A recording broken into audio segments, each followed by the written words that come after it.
বহরমপুরে দেখাবো, চুনেখালিতে দেখাবো, বেলডাঙ্গায় দেখাবো, সারগাছিতে দেখাবো।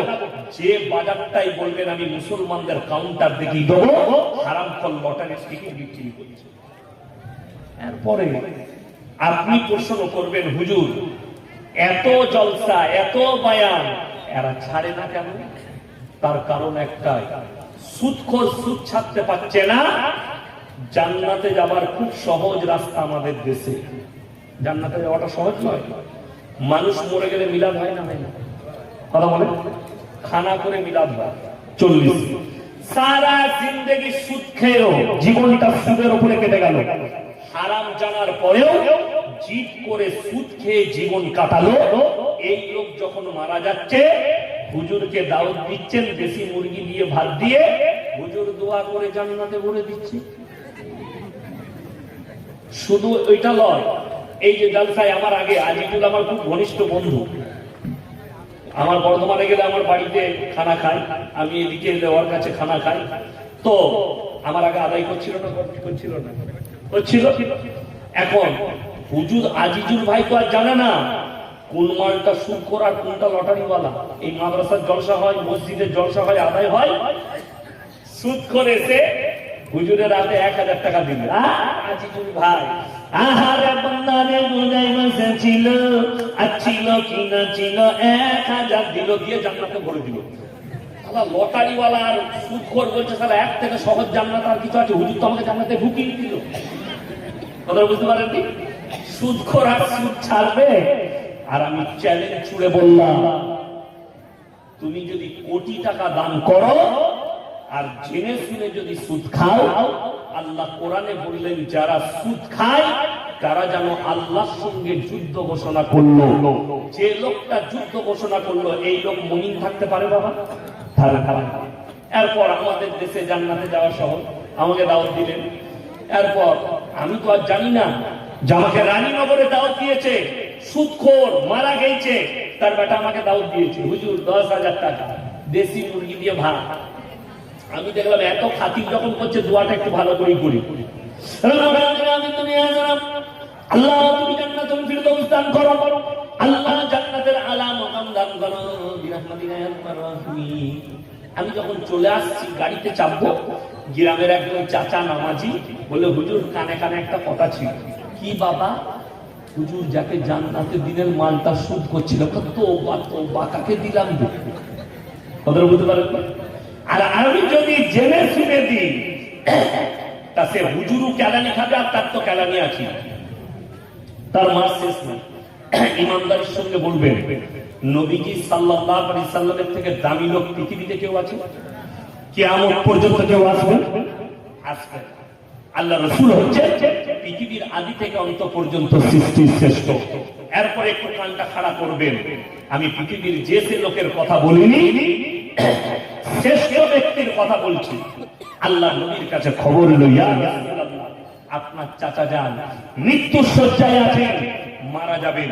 নবীজি ছুটলেন আর চাচার হাতটা টিপে ধরলেন আর বললেন, চাচা গো, আমি মুহাম্মদ আল্লাহর নবী, তোমার ভাইপো, তুমি একবার খালি কলমাটা পড়ে দাও, আমি আল্লাহর কাছে তোমার জন্য কেঁদে কেঁদে ক্ষমা চাই।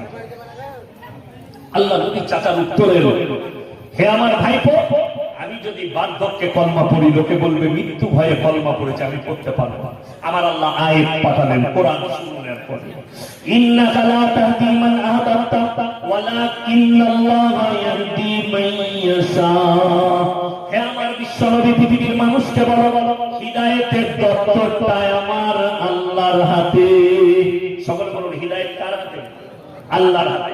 আমার ইচ্ছা নেই তোমার চাচা কলমা পড়তে পারবে না, আমার ইচ্ছা নেই তোমার চাচা কলমা পড়তে পারবে না। নবী সাল্লাল্লাহু আলাইহি সাল্লামের চাচা যান চলে গেলেন। এরপরে নবীজি কি দোয়া করছেন জানেন? ও গো আল্লাহ, তুমি আমাকে যতদিন না নিষেধ করবে, আমি আমার চাচার জন্য কেঁদে কেঁদে আমি ক্ষমা চাইবো তোমার কাছে। নবীজি কাঁদছেন, চোখের কোণ থেকে পানি এসে দাড়ি মুবারক, দাড়ি ভিজে গেছে নবীজির। চাচার জন্য আল্লাহর কাছে বিনতি করছেন, আল্লাহ আমার চাচা, আমার হিতাকাঙ্ক্ষী চাচা, তুমি আমার চাচাকে ক্ষমা করে দাও। আপনারা বলুন, নবীর দোয়াকে আল্লাহ কবুল করেন না করেন না? করে। কিন্তু শুনে নেন, এইখানটাই উল্টো। আল্লাহ তাআলা জিবরিল আমিনকে পাঠালেন আয়াত নিয়ে, কোরআনের নসিহত নিয়ে, যাও নবীকে শোনাও কি মা কানা লিন নবিয়্যি ওয়াল্লাযীনা আমানু আন ইস্তাগফিরু লিল মুশরিকিন ওয়ালাউ কানু উলি কুরবা। হে আমার নবী এবং মুমিন, তোমরা দুজন শোনো, যারা বেঈমান কাফের মুশরিক হয়ে বরবাদ হয়ে মারা গেছে, তাদের জন্য দোয়া করতে পারে না, যদিও তারা তোমাদের নিকটতম আত্মীয় হয়। তোমার কাছের লোক হলেও তার জন্য দোয়া করতে পাবে না। আর তোমার হুজুর কোন ক্ষেতের মুলি, সারা জিন্দেগি মদের ভাটিতে জীবন কাটিয়ে মারা গেছে, জীবনে আল্লাহ আল্লাহ রসুলের নাম লাইনি, আর তুমি বলছো হুজুরকে দাওয়াত দিয়ে জান্নাতে দেবো। তোমার হুজুর মার খাবে আর তুমি তো খাবেই খাবে, রেডি খাবে। আমার বন্ধুগণ, আমার ভাই, ইমানদারির সঙ্গে বলুন, 5 ওয়াক্তের নামাজ ফরজ না ফরজ? ফরজ। আমাদের সমাজে 90% লোক বেনামাজি, ঠিক বললাম না ভুল বললাম? আপনাকে দেখি প্রত্যেক গ্রামে মাচা আছে, মাচা জানেন? মাচা করা থাকে, সেইখানে টাস খেলে, আড্ডা মারে কিছু ছেলে। পানির বোতলটা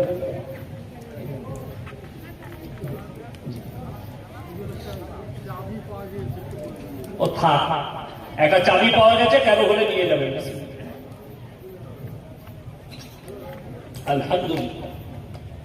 আমার ভাই অবাক হবে, এটা তো আমাদের প্রিয় নবীর কথা শোনালাম।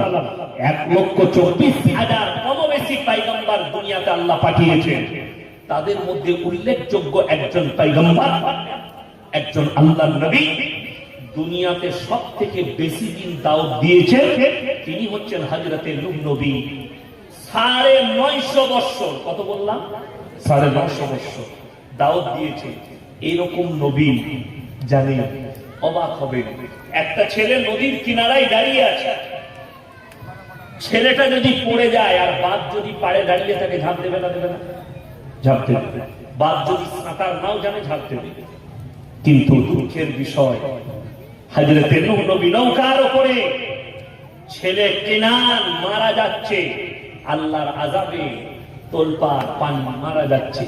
নূহ নবী হাত তুলেছে আল্লাহর কাছে সন্তানের জন্য, আল্লাহ লা আসিমাল ইয়াউমা মিন আমরিল্লাহ, ওগো আল্লাহ, এটা আমার ওরসজাত পুত্র, তুমি তোমার আযাব থেকে আমার সন্তানকে রক্ষা করো।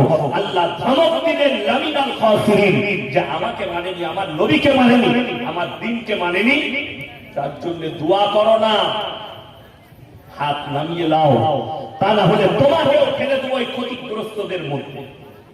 নূহ নবীর হাত নেমে গেছে।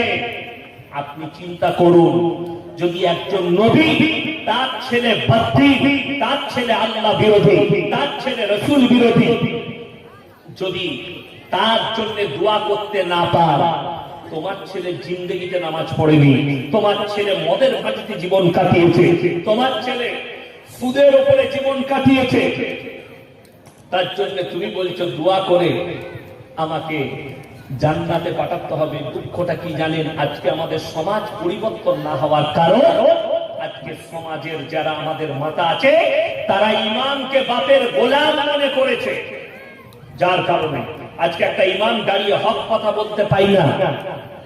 হক কথা বললে সেই ইমামের চাকরি চলে যায়।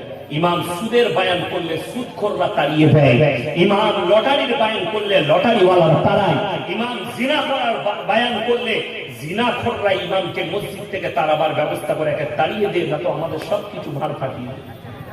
এটা হচ্ছে কষ্টে, এটা হচ্ছে দুঃখের, যে একজন ইমামকে আপনি মাথা করতে পারে, বড় কষ্ট। যে কোন মসজিদের সেক্রেটারি, কোন মসজিদ কমিটি এটা বললো না, আপনি জুম্মার দিনে দাঁড়িয়ে হক কথা বলবেন, হারাম হালালের গ্রাম পরিবর্তনের কথা বলবেন, যুবকরা যেন পরিবর্তন হয়। কার গায়ে লাগিল জানি না, কিন্তু দুঃখের বিষয় আমরা বলতে পারি না। কেন? চাকরি চলে যাবার ভয়ে, কেউ মারবে নাকি এই ভয়ে, কেউ পিটাবে নাকি এই ভয়ে অনেক ইমাম বলতে পারে না। বলতে দেওয়া হয় না, তাদের জবানের লাগাম লাগিয়ে দেওয়া হয়। আমার বন্ধু, এই ইমানকে আপনি তো পাওয়ারটা দিয়ে দেখুন, পাওয়ার দিয়ে। আজকে দুঃখ কি, ছেলে নাস্তিক। মুসলমান ছেলে নাস্তিক থাকে না, থাকে না? নাস্তিক, আল্লাহ মানে না, রাসূল মানে না, বেঈমান, অথচ বাপ হাজি সাহেব, অথচ বাপ আলেম, অথচ বাপ হাফেজ, অথচ বাপ মৌলভী, অথচ তার পরিবার নামাজি পরিবার। ছেলে হচ্ছে নাস্তিক, আল্লাহ মানে না, রাসূল মানে না, ইসলাম তাকে মানে না। এইরকম ব্যক্তি মারা যাচ্ছে, সমাজে ইমামকে তার জানাজা পড়াতে হয়। ঠিক বললাম না ভুল বললাম? না পড়ালে আপনাকে চলে যেতে হবে। আর আমি চ্যালেঞ্জ ছুড়ে বললাম, যদি কোনো মৌলভী জানে এই লোকটা নাস্তিক, আর যদি প্রকাশ পেয়ে যায় এই ব্যক্তি নাস্তিক, আমার স্ত্রী নাস্তিক, আমার মেয়ে নাস্তিক, আমার বাপ নাস্তিক, এটা যদি প্রকাশ পেয়ে যায়, সে মারা গেলে না তার জানাজার নামাজ পড়া যাবে, না কবরস্থানে দাফন করা যাবে। কয়েক মাস আগে আমার বর্ধমানের ঘটনা, একটা মুসলিমদের মেয়ে পরকিয়া করে একটা অমুসলিম বাড়িতে ছেলে চলে গিয়ে সেই ছেলের সাথে বিয়ে করেছে, তার সঙ্গে থাকে। কারণবশত মহিলাটা মারা গেছে, কারণবশত। সে কারণ প্রশাসন জানে, তার পরিবার জানে, আল্লাহ জানে কেন মারা গেছে। তার পরিবার তার লাশ এনেছে, মাসলা দাঁড়িয়েছে, তার জানাজার নামাজ কি হবে, তার দাফন কি হবে। ইমামকে চাপ দিয়েছে, ইমাম পড়িয়ে দিয়েছে। আমাকে কয়েকজন আমার এলাকা, সেই এলাকার লোক আমাকে ফোন করলো, হুজুর এর কি জানাজা পড়া যাবে? আমি বললাম, যদি কেউ জেনে শুনে কোনো মৌলভী জানাজা পড়ায়, কিয়ামতের দিনে আল্লাহ তাকে কঠিন শাস্তি দিবে এবং হিসেবটাও কঠিন নেবে। কেন না তার জানাজা পড়া যাবে, না তার জন্য দোয়া করা যাবে, না তাকে কবরস্থানে দাফন করা যাবে। কি করব? আমরা তার ব্যক্তিগত কোনো জমি থাকলে, চাষের জমি, সেখানে পুঁতে দিতে বলো, সারের কাজে লাগবে, শরীয়তের কাজে লাগবে। কথা বুঝাইলো? কিসের কাজে লাগবে? সারের। জমিতে ধান ভালো হবে, ফসল ভালো হবে, কিন্তু ইসলামী শরীয়তের কাজে লাগবে। কবরস্থান পবিত্র জায়গা, মাথায় রাখবেন। জানাজার নামাজ হবে মুমিনদের, দাফন কাফন হবে মুমিনদের, বেঈমানের নয়। আল্লাহ কোরআনের নবীকে নিষেধ করলে, মুশরিক হয়ে মারা গেছে, তোমার চাচার জন্য দোয়া করতে পাবে না।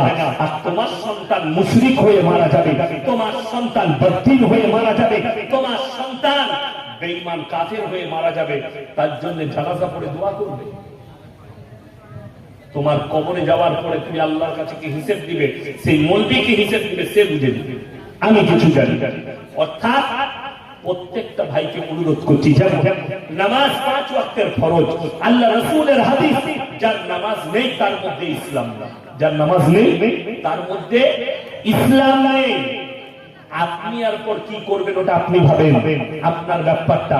হে আমার যুবকরা, অনুরোধ করে বলে যাচ্ছি, আজ ফজর থেকে নামাজ কাজা করো, পৃথিবীর যে কোনো কোনায় থাকো, নামাজকে বলো না কাজ আছে, কাজকে বলো আমার নামাজ আছে। আজকে দুঃখ লাগে, আপনি গোদনপাড়া বাজারে পাবেন, শেখপাড়া বাজারে 4 ঘন্টা 5 ঘন্টা দোকানে বসে আড্ডা মারছে। নামাজিরা যদি তাদেরকে দাওয়াত দেয়, ভাই নামাজ পড়িস না কেন, তাদের উত্তর, আমরা সময় পাই না, কাজে ব্যস্ত। অথচ বিকেল 3:30টায় আসরের আগে চায়ের দোকানে বসেছে হারামখোর, সন্ধ্যে 7টায় বাড়ি যাচ্ছে, আসর আর মাগরিবটা ওখানে কাটিয়েছে। ঠিক বললাম না ভুল বললাম? এরপর এক শ্রেণীর মুসলিম এমন আছে, তারা নামাজ তো পড়েই না, তারা কি বলে জানেন, আমরা নামাজ না পড়তে পারি, কিন্তু ইমানটা আমাদেরই ঠিক আছে। এরকম মান আছে না? নাই? গাদা আছে, নামাজ না পড়তে পারি, ইমান আমারই ঠিক আছে। যদি এরকম ব্যক্তি এই জলসার ময়দানে থাকেন, কিংবা আমার আওয়াজ তাদের কানে পৌঁছাচ্ছে, কান খুলে শুনিলেন, তারা কত ভয়ানক ভাবে জাহান্নামে প্রবেশ করবে। কিয়ামতের দিনে দুটো রাস্তা, একটা জান্নাতের, একটা জাহান্নামের রাস্তা। জাহান্নামীরা জাহান্নামের রাস্তায় চলতে শুরু করবে, জান্নাতীরা জান্নাতের রাস্তা। কোরআন বলছে, এই জান্নাতীরা তাদেরকে দাঁড় করাবে কি বলে? ফি জান্নাতি ইয়াতাসাআলুনা আনিল মুজরিমিনা মা সালাকাকুম ফি সাকার। হে জাহান্নামী ভাইরা দাঁড়াও, তোমরা কেন সাকার নামক জাহান্নামে প্রবেশ করছো? তারা এক নম্বর উত্তর দেবে, ক্বালু লাম নাকু মিনাল মুসাল্লিন, আমরা নামাজি মুসল্লিদের মধ্যে ছিলাম না। এটা এক নম্বর উত্তর। এরা বলবে তোমরা তো বলতে আমরা ভালো লোক, তোমরা বলতে ভদ্র লোক, আজকে জাহান্নামে যাচ্ছ। তাদের এক নম্বর